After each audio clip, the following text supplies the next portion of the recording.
David El-Kaïm, Vincent Pomero, merci beaucoup d'être venu. Je sais que vous êtes très très pris en ce moment, mais quand même vous avez pris un peu de votre temps pour venir discuter avec des psychanalystes.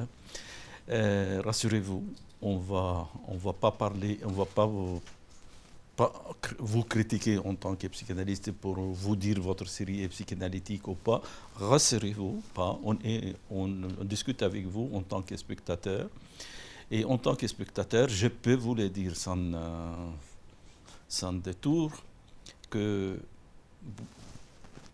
cela m'a rappelé une phrase de Dolto. Quand on demandait à Dolto, est-ce que vous êtes magicienne? Et Dolto répondait, moi, je ne suis pas magicienne, mais c'est le signifiant qui est magicien. Et voilà, nous avons avec nous deux magiciens de signifiants. Vous avez su, déjà avec votre série, Ainsi soit-il, et maintenant, en thérapie, nous montrer votre art dans l'usage de ce langage et nous faire entrer dans les détours de votre art et de l'usage de ces langages que vous avez utilisés tout au long de ces deux séries. Et voilà, quand j'ai commencé à voir cette série, je me suis dit, moi, en tant que psychanalyste, regardant une série sur la psychanalyse, comment je vais réagir? Eh bien oui, vous avez réussi le tour de force de me captiver comme n'importe quel spectateur. Et j'ai oublié d'être psychanalyste. Voilà. Et pour cela, je vous dis bravo, bravo, parce que vous parlez de la psychanalyse, et je peux dire peut-être c'est une pièce de théâtre. Une pièce de théâtre de 5 actes, mais de 35 scènes. Et on passe d'une scène à l'autre, avec le même enthousiasme, avec la même curiosité, avec la même admiration, en disant, mais voilà, des magiciens qui savent utiliser les signifiants et qui se laissent prendre par les signifiants et qui se laissent prendre, et que les spectateurs se laissent aussi avec eux se prendre dans ces signifiants. C'est bon, juste pour lancer le débat. Je me suis dit, j'ai dit ça à Vincent mercredi, peut-être il y va un petit peu de votre transfert négatif à vos analystes, parce que ce pauvre psychanalyste est un concentré de misère. Je peux vous assurer que les analystes sont vivants, savent se jouir de la vie, savent sortir, savent manger, savent aimer et savent rire. Parce que ces psychanalystes, à aucun moment, il n'a réussi à sortir le moindre sourire ou les traits d'esprit. Et je me demandais, le pauvre, il avait vraiment besoin d'une tranche psychanalytique, mais pas avec un sphinx. Vous voyez à qui j'ai fait allusion. Le sphinx, c'est les contrôleurs. Qui elle aussi, elle est particulièrement sévère, particulièrement, comment dirais-je, comment vous dites? Oui, raide. Voilà. C'est vrai que c'est une femme glaçante. Est-ce que ce que je vous dis vous offense? Non, enfin, je sais pas, non, il n'y a pas de... Non, après tout, l'objet, comme vous dites maintenant, il ne nous appartient plus et on en reçoit, on a un peu de distance maintenant avec avec ce qu'on a écrit et bon, voilà, on le reçoit, on l'entend, est-ce qu'on l'analyse, on verra, mais qu'est-ce qu'on en fera, je sais pas. Après, on peut en parler, bien sûr, sur la misère de cet homme, en fait. est-ce que c'est un psychanalyste en crise ou est-ce que c'est un homme en crise, en fait? Et je pense que plus exactement, c'est un homme en crise. Donc évidemment, un homme en crise, il va tout remettre en question, y compris sa pratique. Un comédien en crise remettrait en cause aussi sa pratique.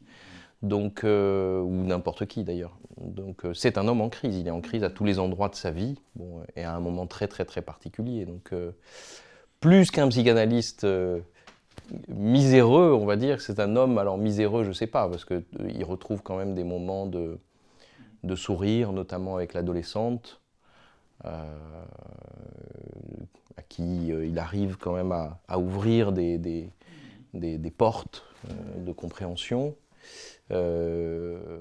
Mais oui, alors au bout de cette crise, est-ce qu'il va réussir, lui, à retrouver un désir de pratique, un désir d'être de nouveau dans la vie?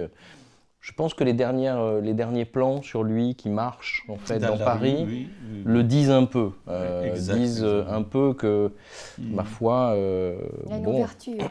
Voilà. On sent qu'il y a une ouverture. Voilà, exactement. Oui. C'est-à-dire, c'est que vous vouliez dire qu'un psychanalyste, après tout, c'est un homme comme tout le monde, et qu'ils peuvent assurer une fonction extraordinaire où ils peuvent supporter et assumer des situations diverses, complexes, difficiles, critiques parfois, mais derrière les psychanalystes, il y a toujours cet homme qui vit sa crise, qui vit sa névrose comme il peut. Oui, Vincent, tu... Oui, non, mais évidemment, pour nous, alors après, c'est vrai qu'il y a aussi sur la question du sujet, évidemment que la série, son sujet, c'est un cabinet de psychanalyse près du Bataclan, juste après les attentats. Mais d'un point de vue profondément thématique, ce qu'on a voulu raconter profondément, c'est aussi une fable dans laquelle le spectateur peut confronter ses affects, centré autour de la question d'un homme qui rentre en crise à cause, croit-il, de ces événements extérieurs du monde, d'une telle brutalité, qui sont venus justement frapper à sa porte, avec cette idée que peut-être il s'aperçoit que cette porte, il l'a fermée et qu'il a fait de l'espace du cabinet qui est pour ses patients un endroit où le monde entre, mais où on en est un peu protégé. Il en a fait, lui, une sorte de prison pour lui-même, en vérité. Et à travers ça, évidemment, ce qu'on a voulu raconter, c'est pas la crise du psychanalyste, c'est notre crise à chacun et à tous. Oui. C'est-à-dire, finalement, l'endroit qu'on a forcé de cet homme qui s'est enfermé, c'est aussi probablement à quel point les événements de novembre 2015 nous ont tous forcés à nous poser la question de notre vision du monde et du discours, du fantasme, du décor qui nous a rangés, dans lequel on s'était enfermé. Et en tout cas, c'est cette sensation-là que donne le choc. Et du coup, pousse chacun à enquêter sur quel est le décor fictif dans lequel j'ai construit ma vie. Est-ce qu'il a un sens ou pas? Et comment faire pour le rendre quand même plus congruent et cohérent avec ce que le monde extérieur, en tapant, vient de me rappeler de son existence, on va dire. Donc voilà, on a plus... À cet endroit-là, on va dire, l'analyse, c'est bon, on peut et le sujet de la fable, on va dire, d'une fable qui est beaucoup plus large. Après, pour nous, c'est aussi important de montrer avec quelle intensité éthique il se bat lui-même pour continuer à occuper cette place analytique. Et donc, il essaie de toutes ses forces de rester analyste, y compris quand il est en crise. Et pour nous, ça nous semble là aussi important à raconter sur ce que c'est que l'éthique du psychanalyste, et peut-être aussi de toute personne qui tente de mettre un sens dans sa vie, et c'est là que ça rejoint ce qu'on a essayé de faire aussi dans Ainsi soit-il, c'est-à-dire poser la question de, quelle que soit la structure et la place, comment un sujet peut y mettre quelque chose et s'y engager. Alors voilà, peut-être que c'est un danger aussi, l'engagement. Alors peut-être que cet analyste-là, effectivement, il s'est trop engagé, ou du moins l'engagement puissant qu'il a mis dans sa pratique est devenu, avec le temps, non pas un outil d'ouverture, mais quelque chose à laquelle il se protège. Et donc, à la fin, effectivement, il s'aperçoit que il faut qu'il reprenne une analyse. Et ça le rend capable de sortir et de regarder le monde extérieur à nouveau. Et alors, on dit donc que le psychanalyste, ce serait un homme comme tout le monde. En fait, moi, je le pousserais encore un peu. Je dis ce qui nous intéresse, parce qu'on fait de la fiction, en fait. On ne fait pas ni un documentaire, ni même un essai. Au fond, on fait de la fiction. Et donc, avant tout, c'est un personnage. Et un personnage qui est, évidemment, quand on fait de la fiction, le personnage a besoin d'être mis en crise, pour que la fiction existe. Et cette crise-là, je dirais pour tout spectateur, et d'ailleurs pas uniquement pour notre série, mais face à toute fiction, je vais oser, il y a forcément pour un spectateur, pour un personnage qui serait le protagoniste, donc le personnage central autour duquel tourne la problématique, qui est lui-même donc en conflit interne et très fort. Pour tout spectateur, il y a quelque chose, je pourrais dire, comme un transfert contre transfert, c'est-à-dire au fond quelque chose qui dirait « Ah, alors là, oui, je suis totalement avec lui et je vois ce qu'il est en train de vivre et je le comprends. » Et à d'autres moments, pas du tout. Et il y a ce jeu permanent. Ça nous fait aussi poser la question, qui est un analyse dans cette série, je veux dire, qui est l'analysant, je veux dire, parce qu'il y a les analysants, il y a Dr Dayan qui est en analyse aussi, on voit bien, et puis nous, les spectateurs. Absolument. Donc ça met tout le monde au travail, d'une certaine façon. Et c'est ça qui est génial, c'est-à-dire qu'on peut tous s'identifier quelque part. C'est l'idée en fait, c'est vrai que quand notre travail à nous, quand on écrit, c'est de faire en sorte que tout spectateur, le plus largement possible, parce qu'évidemment on peut pas, il y a peut-être des endroits où c'est très compliqué, mais nous c'est vrai que Vincent cite très souvent l'exemple du petit écolier iranien qui vit dans un tout petit village en Iran et qui va à l'école tous les matins à pied et puis qui se fait engueuler parce qu'il n'a pas écrit ses devoirs sur son cahier. Ce petit enfant iranien, il est très très très très loin de nous en fait, vraiment très très loin quand on nous dit alors il va à pied et puis quand il rentre, il est obligé de faire le ménage pour sa mère, etc. Et en fait, on s'identifie à lui.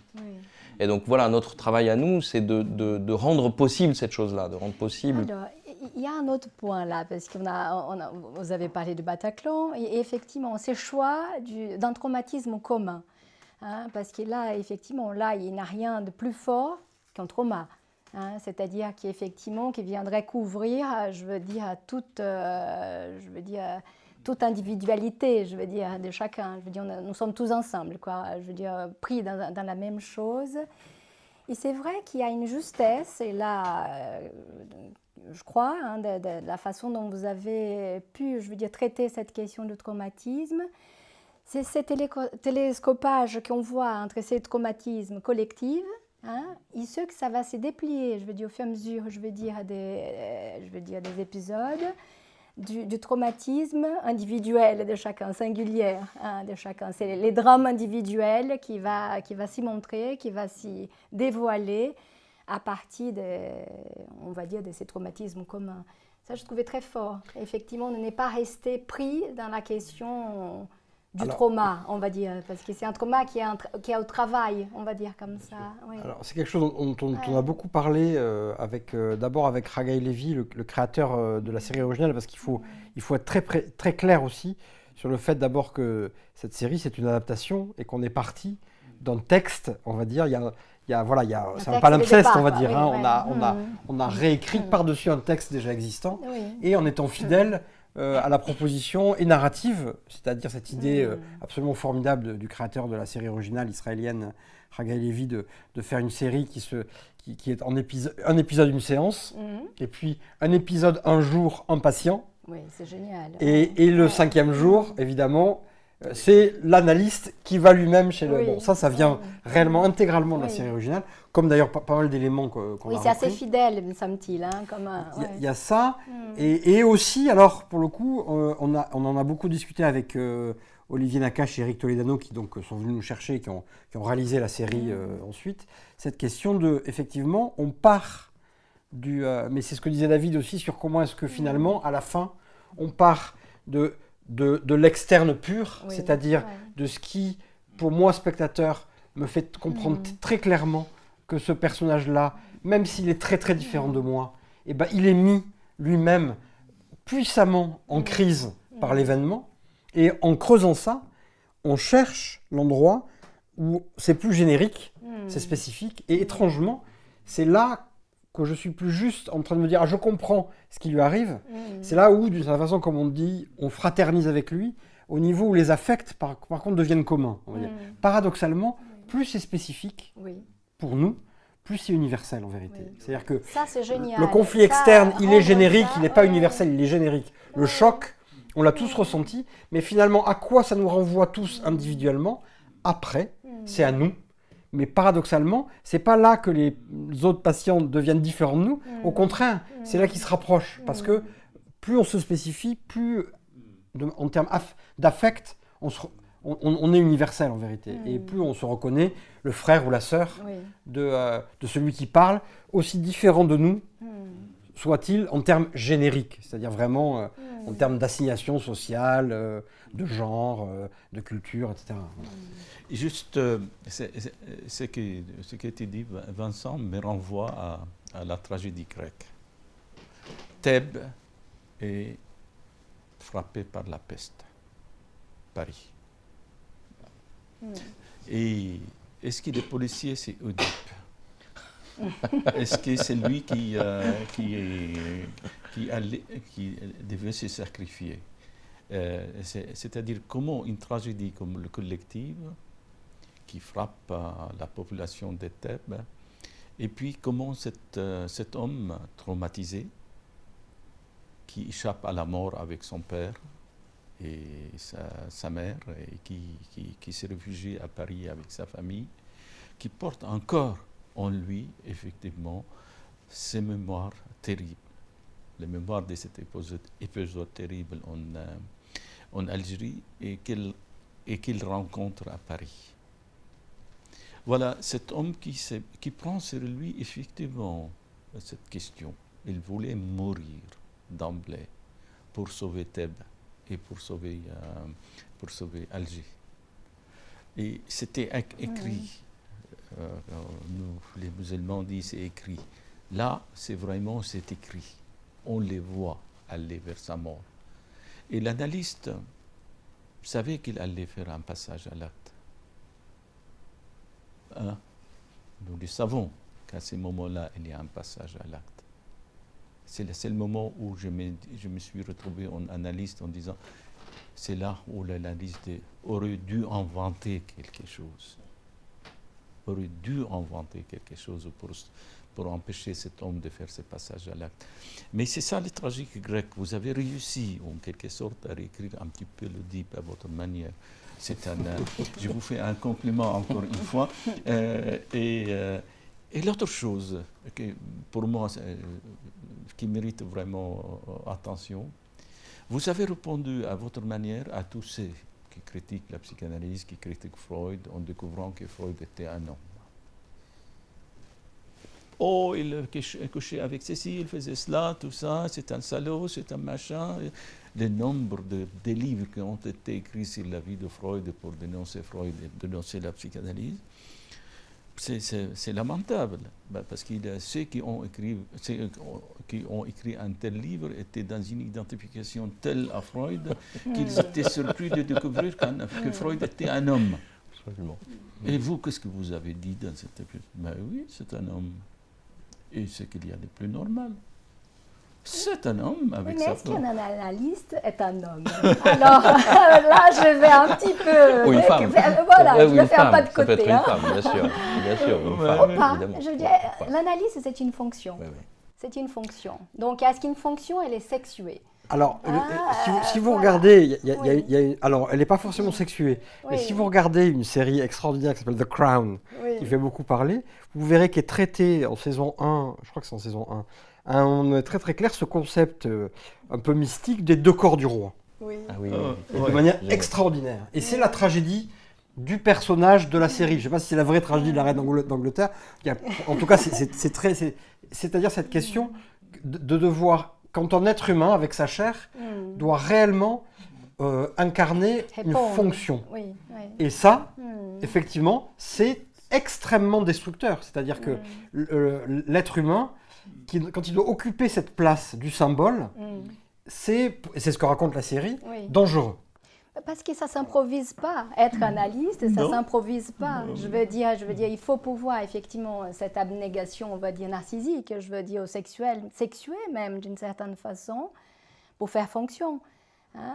Alors, c'est vrai que, je veux dire, les styles d'un analyste femme-homme, je veux dire, il est totalement différent. Je veux dire, toi, tu en sais bien, parce que tu as fréquenté beaucoup de taux, tu en disais. Hein? Et qui est, effectivement, je veux dire, on n'opère peut-être pas de la même façon, mais je veux dire, on opère quand même, je veux dire, à partir d'une fonction. Oui, bien sûr. Voilà, à partir d'une fonction, bien sûr. Oui, mais alors, ce que pointait Nazir, c'est aussi le fait, et qu'on a effectivement, qui pour nous est important aussi dans ce que raconte la fiction, et qui donne le bouger et la complexité, c'est que du coup, être à cette place impossible, n'est-ce pas, c'est pour le sujet un élément perpétuel de conflit, justement. Donc, ça se raconte pour nous. C'est-à-dire que nous, on pense que le récit, c'est l'endroit de la crise. Et c'est que nous, ce qui nous intéresse, c'est de mettre des sujets, des protagonistes en crise, parce que c'est comme ça qu'ils sont contraints, par leur action, de dire la vérité quelque part. C'est-à-dire, non pas de tenir la position idéale qu'ils voudraient avoir, non pas d'ailleurs non plus être purement le jeu des structures, mais de s'y montrer un peu, d'agir réellement pour eux-mêmes, on va dire, dans le conflit. Voilà.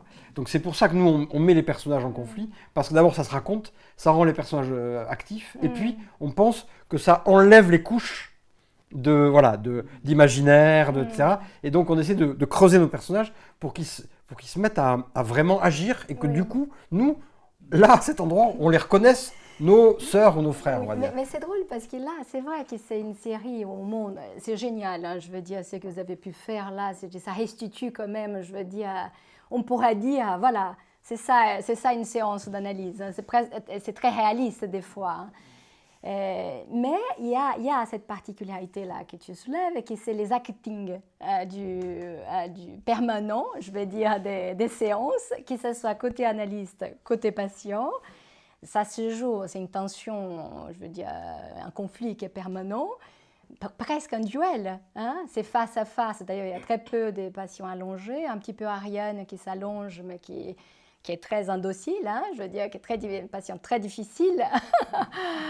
Mais c'est vrai que ça joue tout le temps, je veux dire, avec la limite. Hein? Jusqu'à où, je veux dire, on va transgresser, ça ne va pas transgresser. Et on est là dans cette, dans cette expectative, nous aussi, je veux dire, jusqu'à où il va y aller, quoi. Hein, ça, c'est la stylisation du récit, justement. Oui, voilà, c'est l'endroit, évidemment, où on va dire, on exagère au sens de la, au sens de la stylisation, vraiment du trait. Évidemment, là, et du coup, à cet endroit-là, ça ne se veut pas réaliste, même si ça se veut reconnaissable en termes d'affect par le spectateur, justement. Bon, voilà, c'est là que... Je pensais à ce que vous aviez dit sur la tragédie grecque, effectivement, et sur le personnage d'Adel Chiban. C'est vrai qu'on a construit, enfin, on a évidemment la trajectoire de ce personnage à quelque chose de terriblement tragique. Et vous avez parlé de tragédie grecque. Moi, je vais dire peut-être parce que, à force d'y réfléchir, même après l'avoir écrit, quelque chose m'apparaît de façon... Je crois que c'est peut-être politique, c'est une tragédie française en fait. Mais vraiment française au sens où ces événements des années noires donc en Algérie sont totalement, je crois, passés sous silence dans la société française. Donc il y a deux silences, c'est-à-dire il y a le silence du père, qui évidemment tait à son fils ce qu'il s'est passé. Il lui a caché les yeux au moment où ils ont traversé cet endroit où la famille était massacrée. Mais la France, en fait, aussi a passé sous silence cet événement. Alors on peut se dire, bah oui, mais enfin, c'est un autre pays, c'est l'Algérie, etc. Sauf qu'en fait, en réalité, quand même, il y a un nombre de citoyens français, de Français d'origine algérienne, qui étaient concernés totalement par ces événements-là. Moi, je trouve ça assez tragique que finalement, la France, si ça avait été des citoyens français au sens où l'entendent certains dans des pays étrangers, ça n'aurait pas été passé sous silence. On le voit bien, il y a eu un film sur les moines de Tibérine, qui sont des... Mais par contre, parler de ces citoyens français d'origine algérienne, mais français quand même, dont pour certains, les familles entières ont été massacrées, ou ont subi eux-mêmes parfois des massacres parents, enfants, etc. Je pense que pour ça, c'est une vraie tragédie française. Oui, vraiment. C'est juste, oui. C'est pour ça aussi que, pour nous, et tu parlais tout à l'heure du moment où effectivement, tu t'y retrouvais, toi, analyste, parce que tu as senti qu'il ne faisait pas le geste. Et c'est vraiment important parce que pour nous, justement, Adèle représente aussi, alors outre que c'est un personnage qui porte aussi la voix des classes populaires, on va dire, ou des gens tellement nombreux, mais on ne le sait pas à Paris, comme le dirait Chiban lui-même dans notre bulle, qui ont une vision assez critique de la psychanalyse en termes sociaux, en termes de classe, etc., bon, qui ont des préjugés, outre qu'ils portent ça, ils portent effectivement de manière extrêmement perçante cette question à l'analyste de la tragédie, justement. C'est-à-dire, qu'est-ce que c'est aujourd'hui, et dans une communauté multiple, où chacun porte une histoire, alors plus ou moins traumatique, plus ou moins su, etc. L'irruption de l'histoire, c'est l'irruption de la tragédie, justement. Et ce que Chiban dit à Dayan, c'est « Ok, tu m'as compris sur le trauma, etc. Mais moi, je suis un être tragique, c'est-à-dire que l'histoire m'a commandé une mission. » Voilà, oui, on les sent mentionner. Et à cet endroit-là, brusquement, Dayan vacille. Pourquoi? Mais parce que probablement lui aussi, pour des raisons très très personnelles, il a une histoire. Une histoire qui a à voir avec l'Afrique du Nord aussi, puisque lui, il a des origines en partie marocaines. Une histoire qui a à voir aussi avec l'histoire de France, puisqu'il est juif, et que donc, voilà, il y a quand même une histoire récente, tragique aussi à cet endroit-là. D'ailleurs, c'est par là qu'il s'identifie aux patients. Et donc, à ce moment-là, il vacille parce qu'il se dit « Mais cet homme me renvoie qu'en tant qu'analyste, je manque un endroit de sa position à lui de sujet qui dit « Je ne suis pas un sujet de l'inconscient, je suis un sujet tragique. » Nous, on ne dit pas qu'il a raison, Chiban. Nous aussi, on déplore. Mais c'est une vraie question. Et encore une fois, cette question, elle nous est posée puissamment aujourd'hui, notamment par les attentats du Bataclan. C'est ça que j'ai appelé la peste, moi. Bien sûr. Bien sûr. Et jusqu'à où on va aussi avec cette destinée, je veux dire, parce que les travaux de l'analyse, effectivement, on peut imaginer, parce qu'il ne donne pas le temps de faire le travail nécessaire, on voit bien ça, qu'il se précipite dans son athée, dans son destin, et personne ne peut l'empêcher. Je veux dire, il ne veut pas se laisser prendre plus dans les transferts, parce que ça commence à opérer, il voit que ça commence à avoir des effets aussi, et les passages à l'acte, il est immédiat.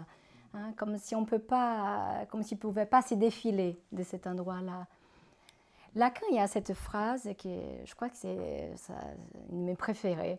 Il dit « La vie, elle n'est pas tragique, elle est comique. » Et que je crois que c'est à garder en tête.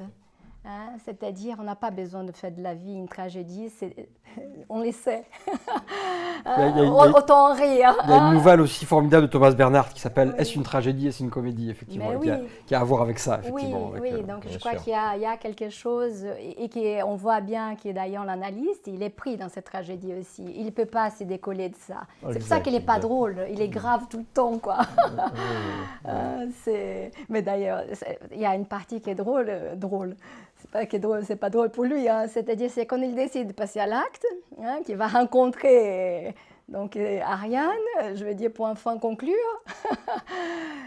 et qui ne peut pas baiser. C'est-à-dire c'est affreux, on se dit. Alors, Ça, c'est une question aussi. C'est que vous ne faites pas l'impasse du sexuel, il est central chez tous les personnages, c'est très bien rendu aussi. Sauf lui, il est analyste, il est contrôleuse. Je me dis, mais il y a que les analystes qui ne baissent pas dans cette série. C'est quoi cette affaire? Si, Esther, au bout du bout, quand même, tombe le masque, si je puis dire, et finit par renvoyer d'ailleurs au fait que cette position de froide statue légiférante, on va dire. C'est vrai. Elle a dit vas-y en fait, ce n'est pas elle, c'est lui qui l'a projeté. Alors effectivement, tout à fait, et que donc il y a comme ça une sorte de rebondissement, on va dire quand même. Et elle lui dit, moi je suis une femme amoureuse. J'ai passé ma vie à lutter contre la puissance tellurique de mes affects, en fait. Et j'ai à peine pu réussir à les contenir. Donc elle révèle aussi, alors évidemment. Que c'est une femme. Voilà. Et amoureuse en plus. Absolument. Et d'ailleurs, c'est vrai que c'est une vraie question, mais là pour le coup, ça vient de la série originale, vraiment. C'est vraiment on est très fiers. Mais honnêtement, en tant que dramaturge, et là pour le coup, c'est vrai que quand on est hyper fidèle de manière presque comme ça, rigoureuse à la dramaturgie, on rencontre peut-être des choses aussi intéressantes de l'inconscient. Moi, je trouve que c'est un rebondissement génial. Ah bah oui. Il ne peut pas rien arriver. Quand on écrit une histoire, on dit, bon voilà, donc maintenant, là, logiquement, qu'est-ce qu'il fait? Il y va. Bon, question. Ah bah oui. Qu'est-ce qui pourrait lui arriver de pire? C'est ça la vraie question. Donc c'est pas qu'elle dise non, c'est qu'elle dise oui, et que lui, il n'y arrive pas. Et ça, c'est vraiment... et pour le coup, ça c'est un rebondissement, c'est vraiment le pire. Et ben voilà, nous, irrésistiblement, la dramaturgie, c'est d'aller là. Vous venez de confirmer un petit peu mon hypothèse que c'est votre transfert négatif. Ben non, parce qu'en fait, toute la complexité du travail de dramaturgie, c'est pour ça qu'il faut au moins être deux, au moins. Il faut balancer un peu, quoi. C'est d'arriver à aimer les personnages, mais pas assez pour vouloir que leur bien. Oui, non, ça c'est sûr.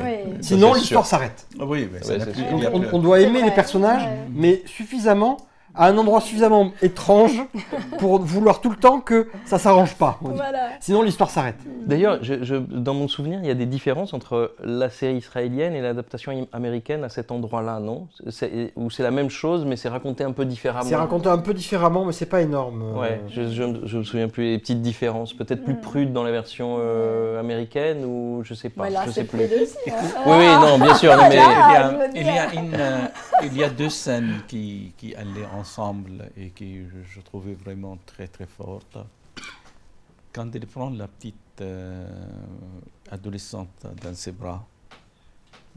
Ah oui, à la fin, oui. À la fin. Et ça se voit qu'il aimait cette adolescente.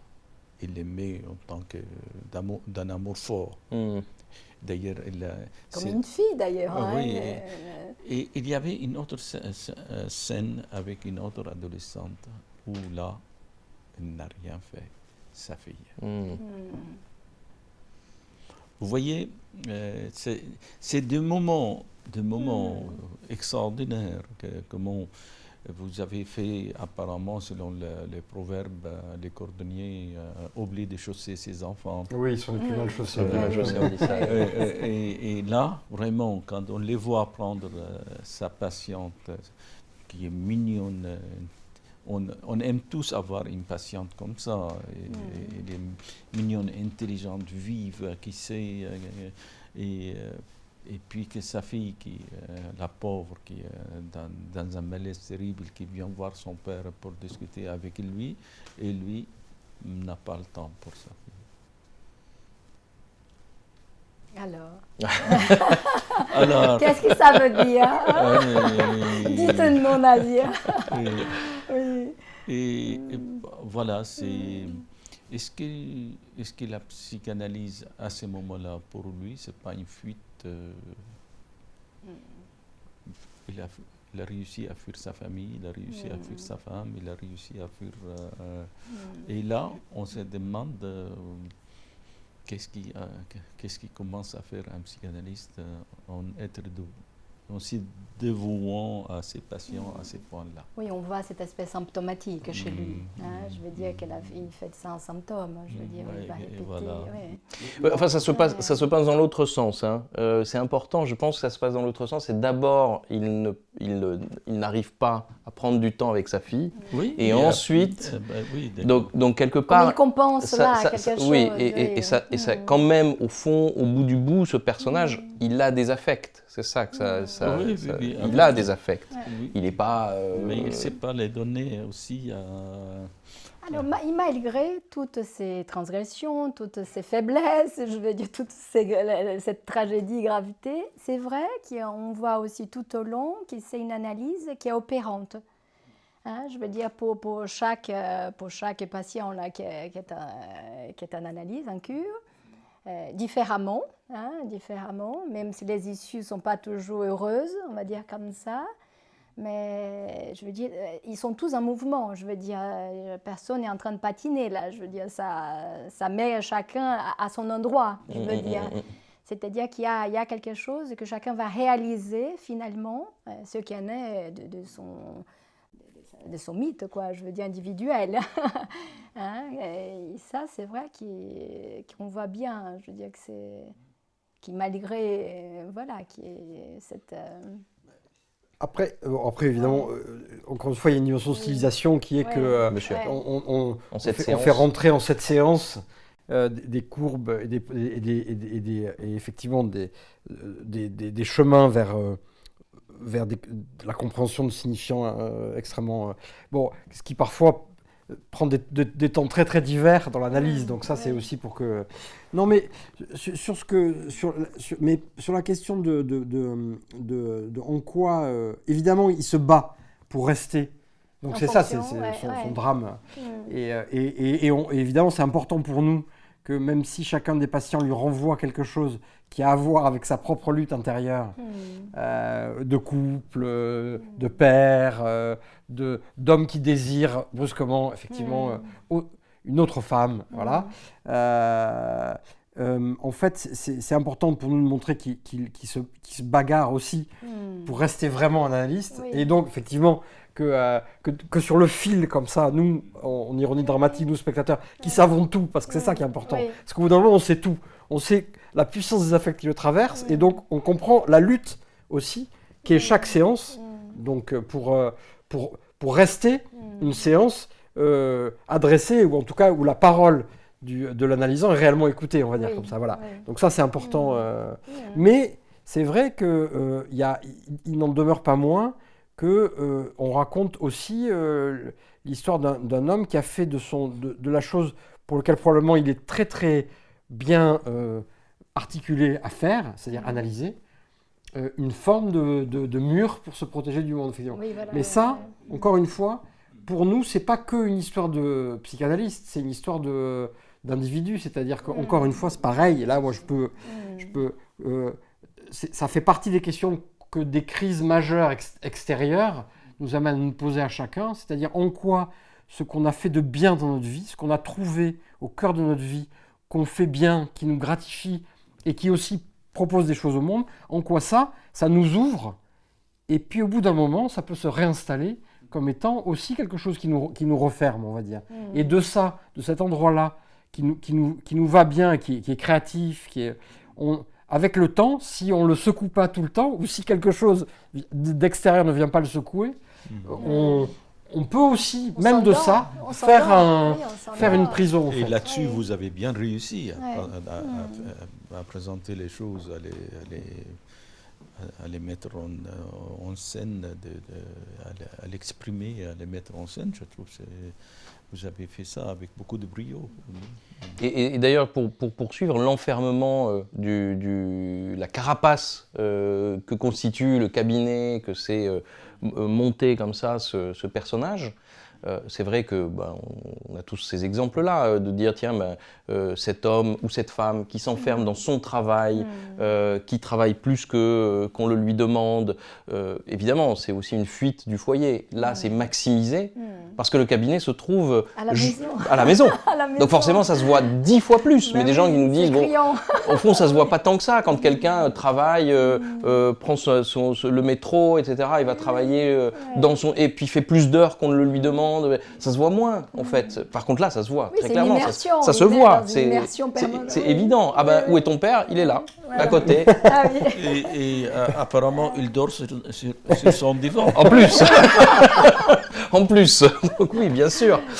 Donc c'est voilà. Donc nous qui écrivons, et souvent et pendant de longues années à la maison, c'est on vrai. peut dire aussi que ça parle, très clairement. Ça résonne. Cette question, quoi, ça il résonne est où papa? Ben, il est à côté là, on l'entend pas. Ben non, parce qu'il est en train d'écrire comme ça. Voilà. Ah, c'est vrai. Oui. C'est quelque chose qui évidemment, enfin pour moi c'est très clair. Oui, Je sais à quel endroit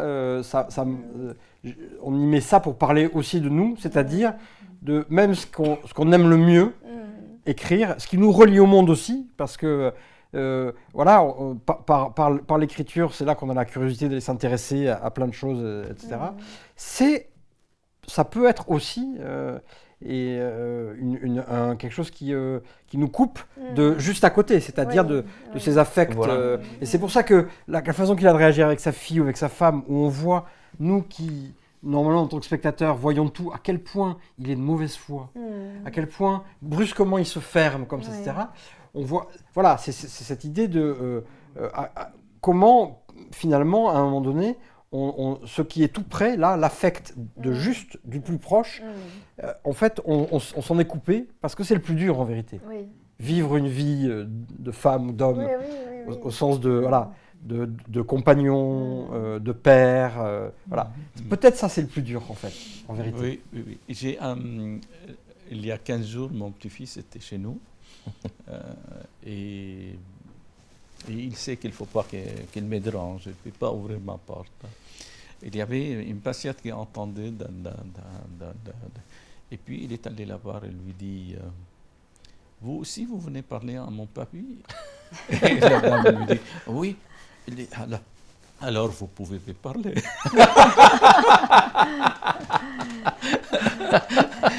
Et cette dame, elle est venue me dire dis donc, votre petit-fils commence à vous faire de la concurrence. C'est bien. Venez, j'ai ma chambre à côté, on va s'installer là, vous allez parler. Comment j'ai trouvé ça tellement drôle, comment on pense être enfermé dans son cabinet, mais on trouve qu'elle a... Ben oui. Mais il ne faut pas oublier qu'on est dans un cabinet de psychanalystes ici aussi. Hein. Oui, absolument. Mais oui. Bon, mais la culpabilité, enfin, je veux dire, la réaction, enfin, toute cette réaction aussi, un peu comme ça, ça a aussi à voir avec sa propre culpabilité, c'est-à-dire de ne pas arriver, qui nous est quand même dévoilé, je ne sais pas si c'est à la première séance avec Esther ou à la deuxième, quand il raconte ce qu'il a fait la nuit des attentats, et où il n'a pas répondu à son téléphone, parce qu'il n'entendait pas, de sa propre fille, qui était à l'autre bout de Paris, et qui, non pas l'appelait au secours, mais s'inquiétait pour lui. Parce qu'évidemment, on habite là, ça se trouve, il aurait pu être en bas, et puis voilà. Donc ça, c'est aussi sa propre culpabilité, finalement, puis je pense que oui, c'est un symptôme, c'est-à-dire moins on y va, quoi. C'est sûr. En tout cas, on peut vous remercier aussi d'avoir émis la psychanalyse au goût du jour. Hein. C'est vrai qu'il a, je veux dire, tout le monde en parle, hein, tout le monde, les analyses en parlent, je veux dire, les psychanalystes s'emparent, ils donnent leur avis. Je pense qu'il y a... Elle est, la psychanalyse est très maltraitée de nos jours. Et puis je crois que la série, elle a restitué, je veux dire, cette autre scène, la scène inconsciente. Elle dit voilà, ça existe chez nous. Voilà, il y a une autre scène. C'est génial. Hein, c'est génial, les faits. Je ne sais pas si vous avez, je sais pas, attendez une chose pareille, mais il y a un effet incroyable. En fait, on ne s'y attendait pas du tout. Non. Mais en même temps, après, c'est pareil, c'est des questions de... bon, outre que la psychanalyse nous importe à titre privé, on n'avait pas été sans remarquer à quel point elle est décriée et à quel point finalement de nouvelles résistances se sont fabriquées en plus des résistances traditionnelles de la société, on va dire bourgeoise et comme ça, oui, traditionnelle. Mais en même temps, et ça c'est pareil, c'est un peu la même chose que pour Ainsi soit-il, à partir d'un moment où, en même temps, le psychanalyste, il est au cœur de la cité, pour nous c'est évident, et il est dans une pratique et un discours et une recherche, et donc nous on savait que même si ça pouvait être sujet à controverse, ça allait parler aux spectateurs, parce que malgré tout, cette figure de l'analyste, elle a beau être très décriée, elle continue à fasciner. Et voilà. C'est cette ambivalence-là. Et on savait que nous, contrairement à parfois certains diffuseurs ou certains dans le milieu, on pense que les sujets qui questionnent les spectateurs, possiblement de matière à controverse, sont des sujets qu'il faut aborder, parce que ça fait sortir des choses, on va dire comme ça. Et donc, alors on ne s'en rendait pas compte à quel point ça allait... Et par ailleurs, moi je pensais qu'il y aurait peut-être plus de critiques, de controverses. C'est plutôt à cet endroit-là qu'on a été surpris, je pense. Oui, c'est vrai, absolument. On s'attendait plus à ce que être même attaqué parce qu'on présentait la psychanalyse sous un jour trop positif, on va dire. On s'en serait plus attendu à ça, en fait. Oui, c'est vraiment, c'était un tour de force que vous avez réussi de faire admettre cette série encore mieux que les séries d'aventure ou d'espionnage, et rien qu'avec votre langage, c'est incroyable. Alors avec aussi quand même le travail extraordinaire d'Éric et Olivier, de Mathieu Vadepied, de toute l'équipe de réalisateurs. Ça nous échappe.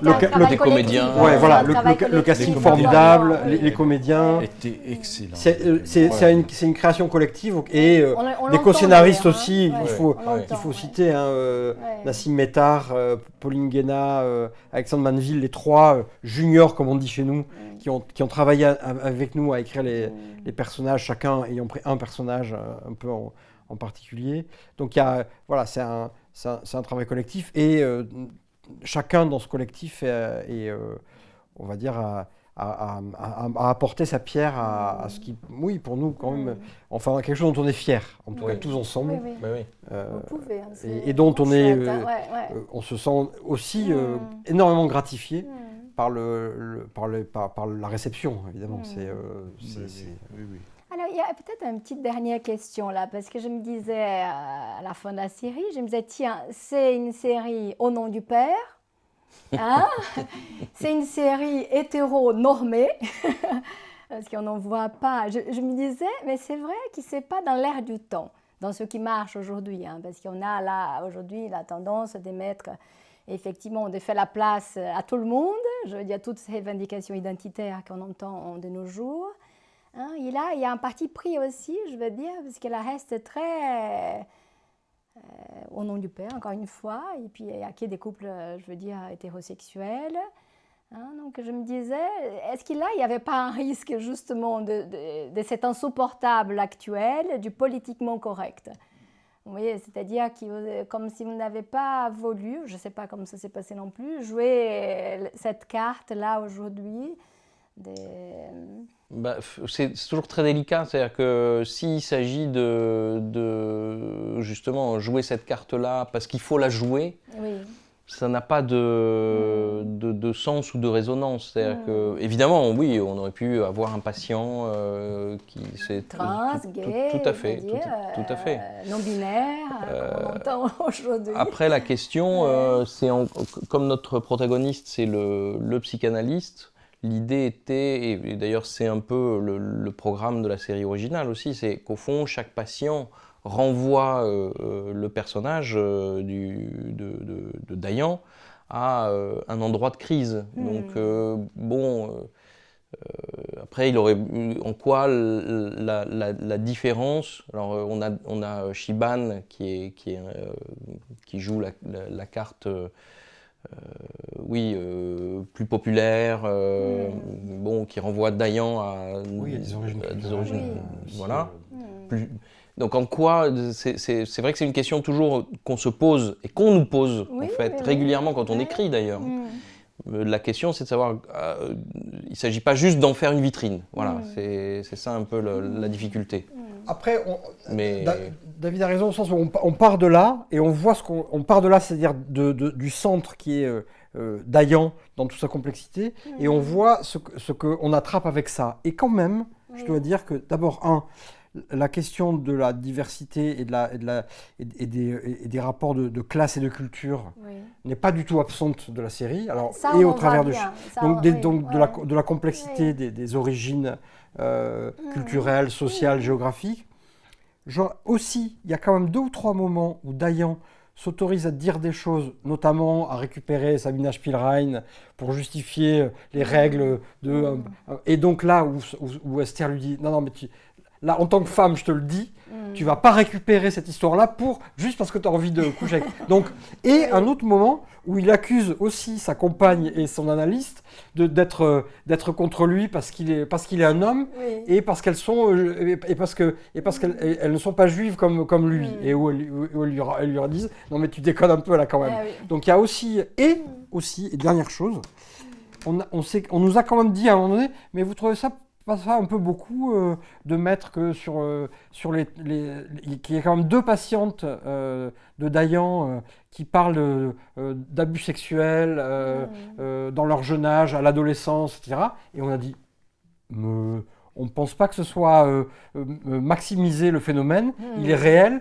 Et peu de temps après, c'est-à-dire le temps que la série se fasse, on a bien vu comment la réalité de ces questions des abus sexuels et comment... Donc, par ce biais-là, je ne pense pas qu'on rate non plus complètement des questions sur le... Non, mais au sens qu'on les mette de côté. Effectivement, on pourrait dire que le seul endroit du discours contemporain que Dayan ne rencontre pas dans son chemin, c'est peut-être celui sur la non-binarité, l'homosexualité. Les minorités sexuelles, effectivement. Alors voilà, Dayan, peut-être que dans une saison future. En tout cas, on a les traumas actuels qui peuvent en faire tout un autre... Juste en passant là, vous ne trouvez pas qu'il y a, dans votre série, il y avait eu beaucoup de tromperies?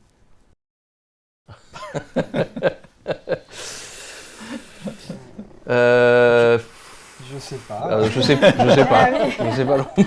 Ça, pareil, chacun est renvoyé à l'appréciation de ses expériences. Moi, il me semble pas que les pratiques, on va dire contemporaines de couple soient si normées que ça. Oui, c'est vrai que je suis bien contente de cette réponse. Et que non, et même que je suis pas sûr que que se dire la vérité, quel que soit le sens que ça peut avoir à 2 dans un couple, ce soit la pratique la plus répandue non plus. On va dire. Donc, ça c'est sûr.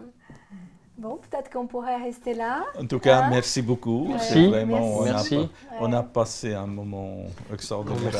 Merci beaucoup. Merci.